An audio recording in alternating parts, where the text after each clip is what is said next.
Hello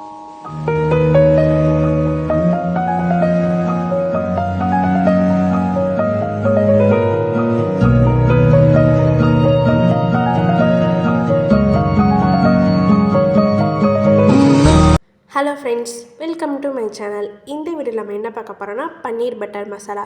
வீட்டிலேயே ரொம்ப ஈஸியாக எப்படி பண்ணுறதுன்னு பார்த்துடலாமா? இது சப்பாத்தி, நான் எல்லாத்துக்குமே ஒரு சூப்பரான சைடிஷ். அதுக்கு ஒரு கடாயில் கொஞ்சமாக பட்டரை சேர்த்துக்கோங்க.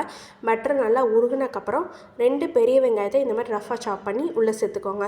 வெங்காயம் நல்லா வதங்கி வந்தக்கப்புறம் இது கூடவே ஒரு சின்ன துண்டு இஞ்சி, 5 பல் வெள்ளைப்பூடு சேர்த்துட்டு நல்லா வதக்கி விட்டுக்கோங்க. இது கூடவே 3 Kashmir chilli, 2 red chilli. Kashmir chilli இல்லாட்டா காரத்துக்கு ஏற்ற மாதிரி ரெட் சில்லி உள்ளே சேர்த்துட்டு நல்லா வதக்கி எடுத்துக்கோங்க. இது கூட ஒரு பெரிய தக்காளி சேர்த்துட்டு நல்லா வதக்கி எடுத்துக்கலாம்.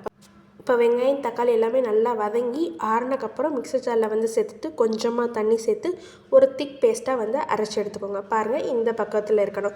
இப்போ கிரேவி செய்ய ஸ்டார்ட் பண்ணிடலாம். அதே கடாயில் கொஞ்சமாக பட்டர் சேர்த்துட்டு அது நல்லா உருகினக்கப்புறம் அடுப்பை ஸ்லோ ஃப்ளேமில் வச்சுக்கோங்க. இப்போ கொஞ்சமாக மஞ்சள் தூள், கொஞ்சமாக கரம் மசாலா சேர்த்துட்டு நல்லா கலந்து விட்டுருங்க.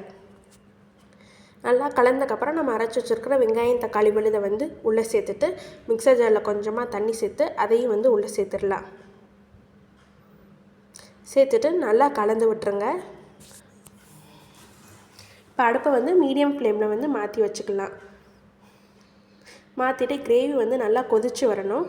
கொதிச்சு வந்ததுக்கப்புறம் இந்த ஸ்டேஜில் கொஞ்சமாக சர்க்கரை, நான் 1/2 டேபிள் ஸ்பூன் அளவு சேர்த்துருக்கேன். இது கூடவே இந்த கிரேவிக்கு தேவையான அளவு உப்பு சேர்த்துட்டு கிரேவி நல்லா திக்காகி எண்ணெய் பிரிஞ்சு வந்ததுக்கப்புறம் நம்ம கட் பண்ணி வச்சுருக்கிற பன்னீர் துண்டுகளை உள்ளே சேர்த்துட்டு நல்லா கலந்து விட்டுக்கலாம். அவ்வளோதான். கடைசியாக கொஞ்சமாக கசூரி மேத்தி, உங்கள் வீட்டில் ஃப்ரெஷ் க்ரீம் இருந்துச்சுன்னா அதை சேர்த்துக்கோங்க. இல்லைனா பாலாடை, பாலில் மேலே இருக்கிற ஆடையை கூட சேர்த்துக்கலாம். நான் பாலாடை தான் சேர்த்துருக்கிறேன்.